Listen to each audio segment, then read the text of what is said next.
Then we are going to see about the differences between internal trade and international trade. First, internal trade, international trade. Internal trade takes place between different individuals and firms within the same nation. அதாவது within the same nation, ஒரு நாட்டுக்கு உள்ளேயே, India அப்படின்னு எடுத்துக்கிட்டோம்னா இந்தியாவுக்குள்ளே மட்டும் நடைபெறுகிற, அதாவது நாட்டை விட்டு பொருட்களோ டெக்னாலஜியோ கேபிட்டலோ எந்த நாட்டுக்கும் போகாது, நம்ம நாட்டுக்குள்ளேயே டிரான்ஸ்ஃபர் பண்ணலாம். அது குட்ஸாக இருக்கட்டும், சர்வீஸாக இருக்கட்டும், அது வந்து கேபிட்டலாக இருக்கட்டும், எது வேணாலும் ஒரு ஸ்டேட்லேருந்து இன்னொரு ஸ்டேட்டுக்கு, ஒரு டிஸ்ட்ரிக்ட்லேருந்து இன்னொரு டிஸ்ட்ரிக்ட்டுக்கு இந்த மாதிரி நம்ம எக்ஸ்சேஞ்ச் பண்ணோம்னா that is called internal trade. And then international trade takes place between different individuals and firms in different countries. அதாவது வேறு கண்ட்ரீஸோடைய இண்டிவிஜுவல்ஸ் ஆர் ஃபேர்ம்ஸ், அவங்க நாட்டில் இருக்கிற இண்டிவிஜுவல் ஃபேர்ம்ஸ் இன்னொரு நாட்டோட இண்டிவிஜுவல் ஃபேர்ம்ஸோட ட்ரேட் ரிலேஷன்ஷிப் வச்சுக்கிட்டாங்கன்னா that is called international trade. And in internal trade labour and capital move freely from one region to another. அதாவது விதின் த கண்ட்ரி தான் இந்த லேபர் அண்ட் கேபிட்டல், தொழிலாளிகளோ அவங்களுடைய உழைப்போ இல்லை முதலோ ஈஸியாக ஃப்ளோ ஆகுது. ஒரு நாட்டில் இருந்து ஒரு நாட்டுக்குள்ளேயே அந்த நாட்டோடைய பகுதிகள் ஒரு வட்டாரத்துலேருந்து இன்னொரு வட்டாரத்துக்கு, ஒரு பகுதியிலேருந்து இன்னொரு பகுதிக்கு ஈஸியாக ஃப்ளோ ஆகுது. But in international trade, labor and capital do not move easily from one nation to another. இந்த லேபரையும் கேபிட்டலையும் ஒரு நாட்டில் இருந்து இன்னொரு நாட்டுக்கு ஈஸியாக ஃப்ளோ பண்ண வைக்க முடியாது. அதில் நிறையா ஃபார்மாலிட்டிஸ் இருக்குது.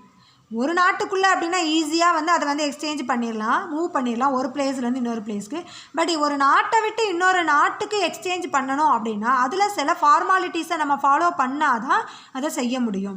So labour and capital do not move easily from one nation to another. And third one is there will be free flow of goods and services since there are no restrictions. ஒரு நாட்டுக்குள்ளே அப்படின்னு பார்க்கும்போது restrictions ரொம்பவே கம்மியாக தான் இருக்கும். அதாவது ஒரு ஸ்டேட்லேருந்து இப்போ ஃபார் எக்ஸாம்பிள் தமிழ்நாட்டோடைய பேடி டெல்லிக்கு, அதாவது மத்திய பிரதேஷ்க்கு டிரான்ஸ்ஃபர் ஆகுது. மத்திய பிரதேஷ், பஞ்சாப், ராஜஸ்தானில் இருக்கக்கூடிய வீட்டு நம்ம நாட்டுக்கு இம்போர்ட் ஆகுது அப்படின்னா அதில் நிறையா ரெஸ்ட்ரிக்ஷன்ஸ் இருக்காது. So there are no restrictions in the flow of goods and services from one region to another region within the country. But in international trade, goods and services do not easily move from one country to another since there are number of restrictions like tariff and quota. Tariff trade, அதாவது நிறைய வரி and then விதிகள், நிறைய கட்டணங்கள் வசூல் பண்ண வேண்டியது இருக்கும். ஸோ இந்த மாதிரி குட்ஸை மட்டும்தான் நீங்கள் ஒரு நாட்டுக்கு எக்ஸ்போர்ட் பண்ணணும், இந்த குட்ஸை எக்ஸ்போர்ட் பண்ணக்கூடாது, இதுக்கு நீங்கள் இவ்வளோ டாரிஃப் கட்ட வேண்டியது இருக்கும் அப்படின்றது நிறையா ஃபார்மாலிட்டிஸ் இருக்குது. ஸோ அந்த மாதிரி ஃபார்மாலிட்டிஸ்னால குட்ஸ் அண்ட் சர்வீசஸை ஈஸியாக ஒரு நாட்டில் இருந்து இன்னொரு நாட்டுக்கு மூவ் பண்ண வைக்க முடியாது. And fourth one is there is only one currency, common currency has to be followed in internal trade. அதாவது இந்தியாவுக்குள்ளே அப்படின்னு பார்த்தோம்னா நம்ம எந்த நாட்டு கரன்சியும் வாங்கணும் அப்படின்ற அவசியம் கிடையாது. ஸோ நம்ம வாங்கக்கூடிய விற்கக்கூடிய பண்டங்கள் மற்றும் பணிகளுக்குரிய பணத்தை நம்ம இந்தியன் ருப்பியிலேயே பே பண்ணிக்கலாம், ரூபாயிலேயே பே பண்ணிக்கலாம். அதுக்கு நம்ம வேறு நாட்டு கரன்சி அவசியமே கிடையாது. But in international trade, there are differences in physical and geographical there are different currencies. There are different currencies followed in international trade. இப்போ நம்ம அமெரிக்காவில் இருந்து நம்ம குட்ஸை இம்போர்ட் பண்ணுறோன்னு வச்சுக்கோங்க. நம்ம அதுக்குரிய பேமெண்ட்டை பே பண்ணும்போது நம்ம இந்திய ரூபாயில் நம்ம பே பண்ண முடியாது. ஏன்னா நம்ம நாட்டில் ரூபாயை ஃபாலோ பண்ணுறோம் கரன்சியாக. ஆனால் அமெரிக்காவில் டாலர். அப்போ அமெரிக்காவுக்கு நம்ம பேமெண்ட் பண்ணும்போது அதை அமெரிக்க டாலராக தான் பே பண்ணணும். அப்போ நம்ம நாட்டோடைய கரன்சியை அமெரிக்க டாலருக்கு மாற்றணும். அதே மாதிரி நம்ம ஜப்பானுக்கு எக்ஸ்போர்ட் பண்ணுறோன்னு வச்சுக்கோங்க. நம்ம ஜப்பான்கிட்ட இருந்து நம்ம ரிசீவ் பண்ணும்போது ஜப்பான் நமக்கு என்ன கொடுக்கும்? ரூபாயாக கொடுக்காது, அது வந்து எண்ணாக தான் கொடுக்கும். அப்போ அந்த எண்ணெய் வந்து ஆர்பிஐயில் கொடுத்து நம்ம வந்து என்ன பண்ண, நம்ம நாட்டு ரூபாயாக நம்ம ரிசீவ் பண்ண முடியும். ஸோ இது வந்து கொஞ்சம் கஷ்டமான காரியம், ஒரு நாட்டு கரன்சி இன்னொரு நாட்டு கரன்சியை வாங்குறது மாற்றுறது அப்படின்றது. ஆனால் இன்டர்னல் ட்ரேடில் ஒரு நாட்டு கரன்சியை மட்டும் ஃபாலோ பண்ணால் போதும். பட் இன்டர்நேஷ்னல் ட்ரேடில் நம்ம டிஃப்ரெண்ட் கண்ட்ரியோட கரன்சியை நம்ம வந்து ஃபாலோ பண்ண வேண்டிய அவசியம் கண்டிப்பாக இருக்கும். And fifth one is the physical and geographical conditions of a country are more or less similar. இப்போ நம்ம நாட்டுக்குள்ளே அப்படின்னு பார்க்கும்போது ஃபிசிக்கல் அண்ட் ஜாகிரபிக்கல் கண்டிஷன்ஸ், நாட்டோடைய நில அமைப்பு, அந்த பகுதியோட அமைப்பு வந்து ஒரே மாதிரி ஒரே நாட்டுக்குள்ளேங்கும்போது நிறைய வேறுபாடுகள் இருக்க சான்ஸே இல்லை. ஆனால் இதே நம்ம வேறு நாட்டோட நம்ம வந்து ட்ரேட் வச்சுக்கிட்டோம் அப்படின்னு பார்த்தோம்னா differences, there are so many differences in physical and geographical conditions of the two countries. And sixth point is trade and financial regulations are more or less the same. அதாவது ட்ரேட் ஃபினான்ஷியல் ரெகுலேஷன்ஸ் எல்லாமே வந்து கம்மி தான். ஆனால் இதே இது வந்து நம்ம வெளிநாட்டோடைய தொடர்பு வச்சுக்கிட்டோம், ட்ரேடு ரிலேஷன்ஷிப் வச்சுக்கிட்டோம் அப்படின்னா நம்ம ஃபாலோ பண்ணக்கூடிய interest rate, trade, tariff, loss எல்லாமே அது வந்து வேறு டிஃப்ரெண்ட்டாக இருக்கும். நம்ம எந்தெந்த நாட்டுக்கு வந்து ட்ரேடு ரிலேஷன்ஷிப் வச்சுருக்கோமோ அந்த நாட்டு லாஸையும் நம்ம வந்து ஃபாலோ பண்ண வேண்டியது இருக்கும். ஆனால் இங்கே அப்படி கிடையாது. இந்தியாவுக்குன்னு சில ரூல்ஸ் அண்ட் ரெகுலேஷன்ஸ் இருந்தால் த்ரூ அவுட் இந்தியா ஒரே மாதிரியான ரூல்ஸ் அண்ட் ரெகுலேஷன்ஸ் தான். ஆனால் நம்ம வேறு நிறைய நாடுகளோட தொடர்பு வச்சுருக்கும் போது நிறைய நாடுகளுடைய ட்ரேடு லாஸை பற்றி தெரிஞ்சுக்கிடணும், அதை ஃபாலோ பண்ணணும், இன்ட்ரெஸ்ட் ரேட்டை ஃபாலோ பண்ணணும். So it is critical. And internal trade, there is no differences in political affiliations, customs and habits of the people and government policies. இந்தியாக்குள்ளே அப்படின்னு நம்ம எடுத்துக்கிட்டோம்னா இந்தியாக்குள்ளே இருக்கக்கூடிய பாலிசிஸ், இந்தியன் கவர்மெண்ட் என்ன சொல்கிறாங்களோ அதை தான் நம்ம ஃபாலோ பண்ணுவோம். ஆனால் இதே இது வந்து இன்டர்நேஷ்னல் ட்ரேட் அப்படின்னு எடுத்துக்கிட்டோம்னா நிறைய நாடுகளுடைய பொலிட்டிக்கல் அஃபிலியேஷன்ஸை வந்து நம்ம கண்டிப்பாக தெரிஞ்சுக்கிடணும். அந்த நாட்டு கவர்மெண்ட் என்ன சொல்கிறாங்கங்கிறதையும் நம்ம ஃபாலோ பண்ண வேண்டியது இருக்கும். திடீர்னு அந்த நாட்டில் வந்து சில ட்ரேடு ஃபார்மாலிட்டிஸை வந்து அவங்க ஃப்ரேம் பண்ணுவாங்க, லாஸை ஃப்ரேம் பண்ணுவாங்க. ஸோ எல்லாத்தையுமே நம்ம ஃபாலோ பண்ண வேண்டிய அவசியம் கண்டிப்பாக இருக்குது. அதனால் இன்டர்நேஷ்னல் ட்ரேட் அப்படின்னா நம்ம differences in pronounced in political affiliation, habits, customs, people, government policies எல்லாத்தையும் பற்றி நம்ம தெரிஞ்சுக்கணுங்கிறது ரொம்ப ரொம்ப அவசியம்.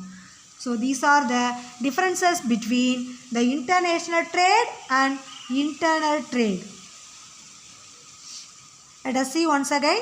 நம்ம வந்து ஒரு நாட்டுக்குள்ளேயே ட்ரேடு பண்ணோம்னா அது இன்டர்னல் ட்ரேட், நிறைய நாடுகளோட ட்ரேட் ஆக்டிவிட்டீஸ் பண்ணோம்னா அது international trade.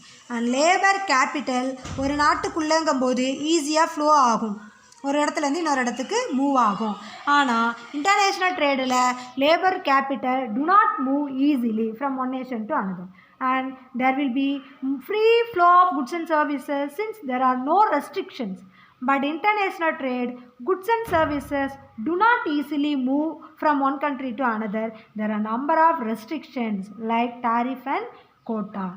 And there is only one common currency followed in internal trade. There are different currencies are followed in international trade. And the physical and geographical conditions of a country are more or less similar, but international trade, there are differences in physical and geographical conditions of the two countries. And trade and financial regulations are more or less same, but trade and financial regulations such as interest rate, trade laws and differ between the two countries. There is no differences in political affiliations, customs and habits of the people and government policies. Then international trade differences are pronounced in political affiliations, habits, customs of the people and government policies also. Are you clear with the term internal trade and international trade?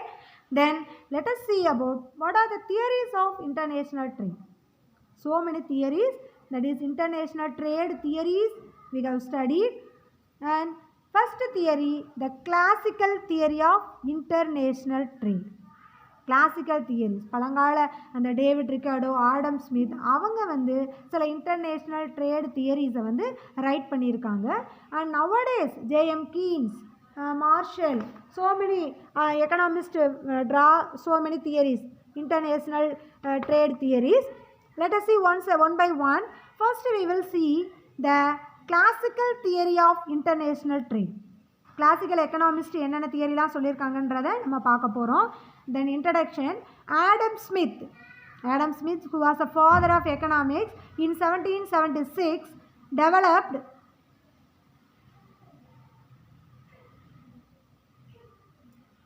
the theory of absolute cost advantage.